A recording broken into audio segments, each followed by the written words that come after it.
Okay, let's make this quick. Many of you have probably seen the amazing reviews that Breath of the Wild's been getting, but there have been plenty of examples of games getting great review scores but actually wind up not being that great. So with all the excitement surrounding Zelda both before and after the game's release, does it live up to the hype? In short, fuck yeah. The plot starts off with Link waking up from a 100-year nap with no memories of his past. After running around naked for a bit, Link ventures out into the wild to find that Hyrule has been completely torn apart by Ganon. By regaining his memories and meeting up with Zelda, it's up to Link to lock away the evil forces of Ganon once and for all. Despite the fact that the story is a bit familiar, Nintendo has somehow managed to change up the Zelda formula enough to make it feel like a Zelda game, but at the same time make it feel like something completely new. The most obvious change is that now it's an open world game. If you were worried that Nintendo wouldn't have enough experience to pull off a Skyrim-type adventure, then you can take those fears and throw them out the window. Ow! What the fuck? The map is absolutely enormous. I mean, we're talking something like GTA 5 size, where there's so much to do and explore. Tons of dungeons, tons of enemies, tons of side quests, tons of weapons, shields, items, hidden collectibles, and now you can even cook. You can cook.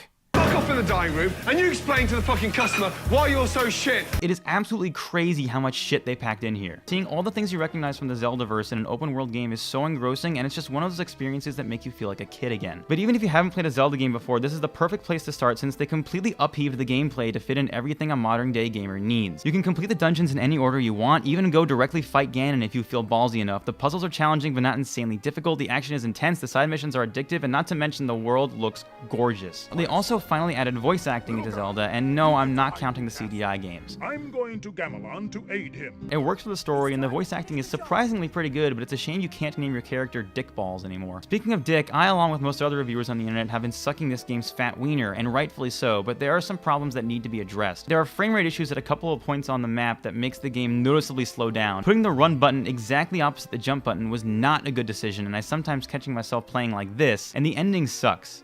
Like, really sucks. True ending my fucking ass. But despite these problems, at the end of the day, I really didn't want the game to end. I kept putting off doing the main story missions because I wanted to do all the side quests. I kept putting off writing this review because I wanted to get to the main story, and I kept putting off school and work to the point where I'm now living homeless on the street because I wanted to keep playing Breath of the Wild.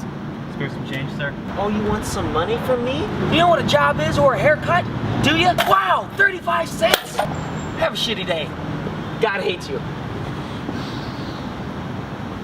Can I at least have a power adapter? Well, don't keep us in suspense. Overall, I give Zelda Breath of the Wild 29 bottle caps out of 64 fridge magnets. I am so happy.